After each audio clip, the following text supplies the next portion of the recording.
L'actuel Ouest, Sun Sport. Chaque lundi sur Sun.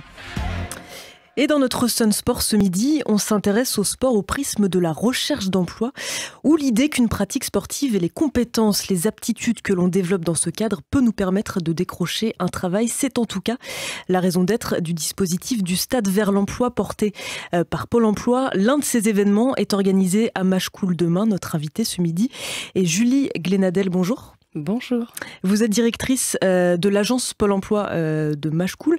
Alors, un mot peut-être d'abord pour commencer du principe de ce dispositif du Stade vers l'emploi, pour que l'on comprenne bien les enjeux. L'idée, c'est de proposer donc des entretiens d'embauche différents, articulés autour d'une pratique sportive. Tout à fait. Il s'agit de se mettre en mouvement. C'est vraiment, on sort de chez soi, on se met en mouvement, on va à la rencontre des autres et le sport est un prétexte. Et le sport aussi va rassurer nos entreprises pour aller au-devant des demandeurs d'emploi, où on se questionne parfois dans cette période où de pénurie de main-d'œuvre dont on ne cesse d'entendre parler. C'est rassurant pour une entreprise de se dire, ok, la personne elle travaille pas, mais quand même elle vient sur le stade et elle va faire des tours de stade et se mettre en mouvement, venir à la rencontre des autres. Alors on va revenir justement sur le déroulé d'une journée type lors d'un dispositif et particulièrement de celle de demain. C'était une expérimentation à la base, ce dispositif du Stade vers l'emploi.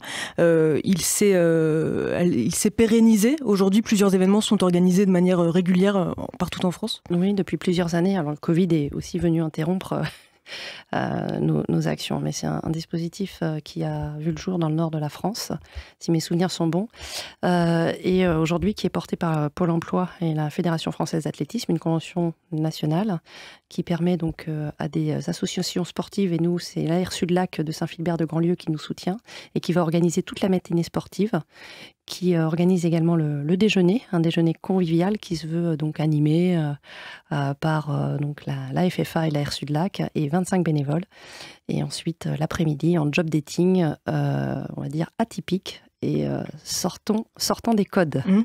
Justement, on va essayer de préciser, de détailler un petit peu ces différents temps de la journée. Donc la matinée, c'est ce qui fait aussi toute l'originalité du dispositif. Elle est dédiée, cette matinée, à pratiquer un sport, en l'occurrence de l'athlétisme. Alors, c'est de l'athlétisme, mais c'est plus, on parle plutôt d'activité physique, puisque évidemment on n'a pas affaire à des athlètes au sens propre.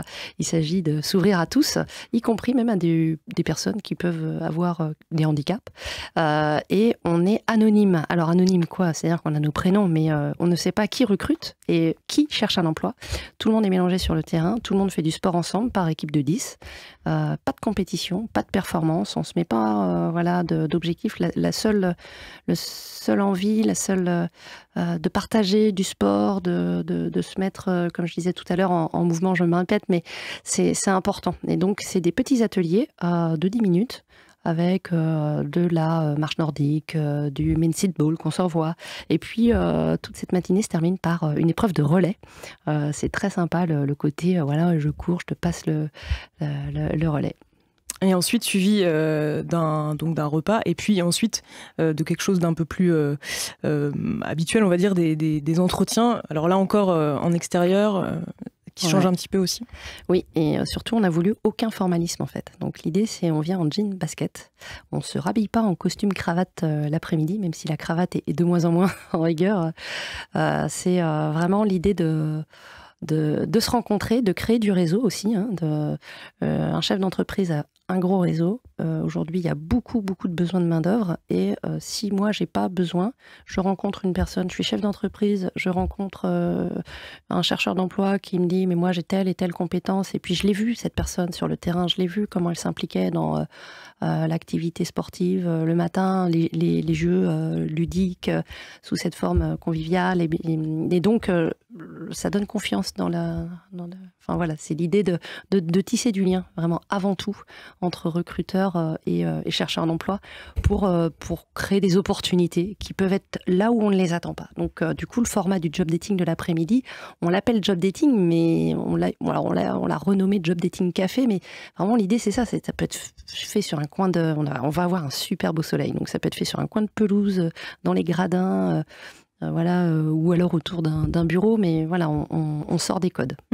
Alors il y a plusieurs points qui peuvent interpeller justement quand on vous entend un petit peu nous décrire le fonctionnement de cette journée. Juste pour revenir sur cette idée d'anonymat, alors c'est gage de quoi? Parce qu'on peut s'imaginer aussi que venir à ce rendez-vous à visage découvert, j'allais dire identifié comme recruteur ou comme demandeur d'emploi, on pourrait imaginer que ça n'interférerait pas forcément sur les échanges, les comportements.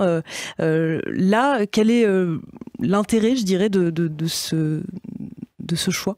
Et en fait, ça met en confiance. C'est-à-dire que aujourd'hui, moi, je rencontre des demandeurs d'emploi régulièrement qui n'osent pas, qui ne se sentent pas légitimes à postuler, qui ont du mal aussi parfois à se dire mais ça fait 4 ans que j'ai pas travaillé, pourquoi là maintenant une entreprise voudrait de moi, je suis bon à rien. Si, en fait, je suis capable d'aller sur le stade, de faire des choses, de me montrer sous un autre jour. Et là, j'ai une chance parce que j'arrive sans CV et je peux rencontrer en direct le recruteur, parce qu'on a voulu vraiment faire se rencontrer les recruteurs et les demandeurs d'emploi. Du coup, on ne passe pas par nos intermédiaires habituels que peuvent être les collègues de l'intérim, avec qui sont d'ailleurs nos partenaires. Je pense à Synergie et à Déco qui nous ont soutenus dans l'action, mais c'est bien les entreprises finales qui seront présentes et qui vont recruter.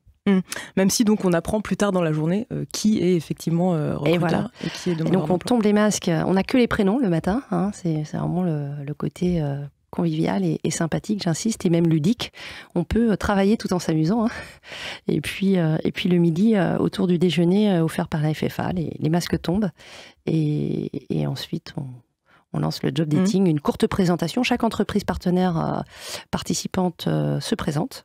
Et du coup, ça permet aux chercheurs d'emploi de découvrir « Ah, mais toi, t'étais en fait un recruteur. » Voilà. Bon, alors évidemment, il ne faut pas... Voilà,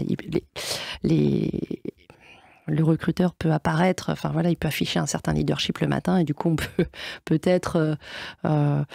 l'anonymat peut ne pas être si anonyme que l'on voudrait, mais pour autant, voilà, l'idée, c'est bien... Après le repas, on lance les job dating et chacun découvre qui est qui. Alors vous l'avez précisé aussi plusieurs fois, c'est donc un partenariat avec la Fédération française d'athlétisme. Donc ça se passe autour d'un stade d'athlétisme. Il y a des activités en lien avec cette discipline qui sont proposées. L'idée aussi, en tout cas, comme c'est annoncé, c'est de mettre en avant des aptitudes, enfin des compétences qui peuvent s'appliquer au monde du travail ou en tout cas au profil que recherchent les recruteurs. Comment est-ce que par exemple demain une activité de relais ou de course à pied va pouvoir mettre en avant pour un demandeur d'emploi des aptitudes particulières? Le savoir vivre ensemble. Aujourd'hui, nos entreprises, elles sont en telle pénurie de main-d'œuvre qu'elles ne recherchent pas forcément. Elles recherchent d'abord des personnes en capacité de savoir évoluer dans une équipe, de travailler en équipe, de respecter des normes, des consignes, de les entendre, de pouvoir les remettre en pratique, d'afficher aussi une certaine convivialité. Le travail en équipe requiert cela. Et puis, le savoir-être, arriver à l'heure. Enfin, voilà. Donc, tout cela, en tant que chef d'entreprise, on va pouvoir le voir le matin quand on va échanger avec les personnes, quand on va évoluer au sein des équipes sur les activités sportives. C'est juste que ça interpelle un petit peu parce qu'il y a aussi du stade vers l'emploi qui se font avec des sports plus collectifs, par exemple, où là on comprend peut-être mieux le fait que la solidarité, l'esprit d'équipe soit plus mis en valeur que sur des activités d'athlétisme. Alors moi, je suis une pratiquante de sport individuel, donc je vais vous dire, il n'y a pas besoin de sport collectif pour travailler collectif. Et ça s'illustre dans la course à pied que je pratique. Enfin, je vois à quel point l'entraide et le fait d'être ensemble nous donne du courage. Quand je vais faire un jogging toute seule, j'ai absolument pas le même niveau de performance que quand je cours avec mon groupe. Ça n'a rien à voir. On est porté par le groupe, on est porté par les autres. Et c'est ça qu'on va retrouver mardi matin. Une dernière question peut-être, Julie Glénadel. Vous parliez tout à l'heure du fait que c'était sur la base du volontariat pour les demandeurs d'emploi. Est-ce que vous avez eu peut-être des retours sur le fait que une personne qui n'est pas forcément à l'aise avec l'activité physique, qui n'est pas forcément à l'aise avec son corps, voire qui est dans l'impossibilité de pratiquer une activité sportive, pourrait être exclue entre guillemets de ce genre de dispositif? Alors, complètement. On y a travaillé puisqu'on n'a pas travaillé tout seul sur ce sujet. On a même Cap Emploi d'emploi à nos côtés, que je remercie d'ailleurs, ils nous ont fait une belle pub sur Internet. Et on y a travaillé, on a fait venir beaucoup de personnes en situation de handicap. Il y a des handicaps non visibles, des handicaps plus visibles. Et l'AR Sud-Lac, là-dessus, a déjà prévu d'adapter les ateliers pour que chacun ait sa place. Parce que c'est pas parce qu'on est handicapé, qu'on a un problème de santé, qu'on peut pas faire de sport, qu'on peut pas être en mouvement et qu'on peut pas justement participer à ce partage et à cette expérience. Merci beaucoup pour ces explications du Stade vers l'emploi. Je rappelle que c'est un événement qui est organisé demain à Machecoul. Une quinzaine pour l'instant d'entreprises et pour plus d'une centaine de demandeurs d'emploi inscrits. Alors c'est notre surprise, mais grâce à une très belle mobilisation de tous les partenaires de notre territoire, nous avons effectivement à ce jour 130 personnes inscrites. Merci à vous pour ces explications. Sun Sport en replay et en vidéo sur mysun et lesonunique.com.